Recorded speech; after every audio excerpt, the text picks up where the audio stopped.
As the upcoming tour approached, the dance troupe suddenly revoked my position as the lead dancer. Anxious to get an explanation in person, I lost my footing due to my distracted state and tumbled down the stairs. While enduring the sharp pain and preparing to call for emergency services, a notification popped up on my phone screen. Redwood Dance Troupe, welcome our new lead dancer, Averill Wells, and our generous sponsor, Julian Ford. The accompanying photo featured 2 smiling faces, my husband of 7 years, whom I had secretly married, and his pampered mistress.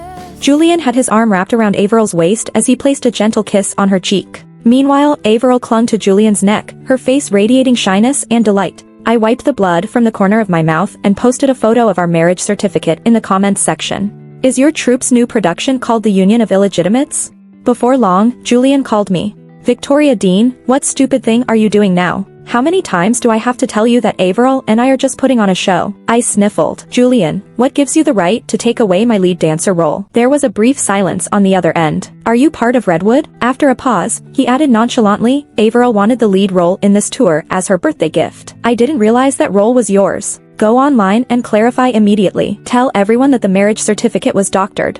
I found it laughable. He didn't even know where I worked but remembered Averill's birthday gift request. And then? Why would I fake a marriage certificate? Julian replied calmly, you can say you're just a fan of mine. Julian Ford, what do you take me for? He sighed softly on the other end. Victoria, we've been married for 7 years. We're practically an old married couple. Averill is young, there's no need to compete with her. He must have forgotten that I married him before finishing college. Though we've been married for 7 years, I was only a year older than Averill. Julian, I fell down the stairs, and my leg hurts. Victoria, it's just an apology and a clarification. It's not that hard. Julian sounded genuinely disappointed. When did you turn into such a shameless liar? Drip, drip. Tears, mingled with blood from my nose, splattered onto the back of my hand. Pressing a hand over my mouth, I hung up the call. Julian called again, but I immediately put his number on silent. I called for an ambulance myself. When the paramedics arrived, they asked if I had any family to accompany me. No, I replied numbly, tilting my head back. They're all gone. On the way to the hospital, Julian sent me a message. Victoria, Averill was so upset by you that she fainted. You need to come to the hospital immediately to apologize in person. Bring an appropriate gift. There will be reporters present.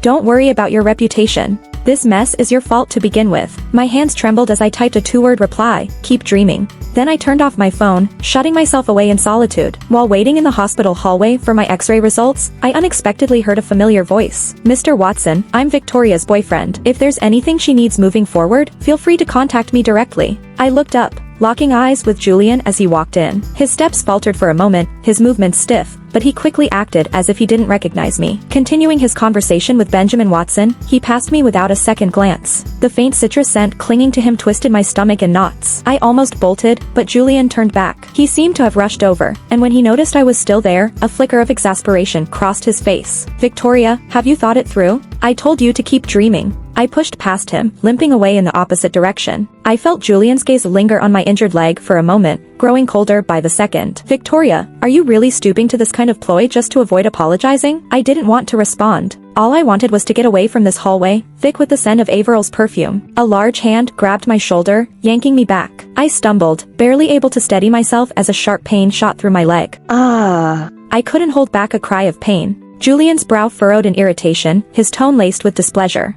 You've really let me down. With practiced ease, he reached into my pocket and took my phone. Give it back. I stretched my arm to snatch it, but Julian, clearly annoyed, gave me a firm shove. Hank, hold her. The bodyguard, tall and imposing, pinned me effortlessly. I couldn't break free. Julian Ford.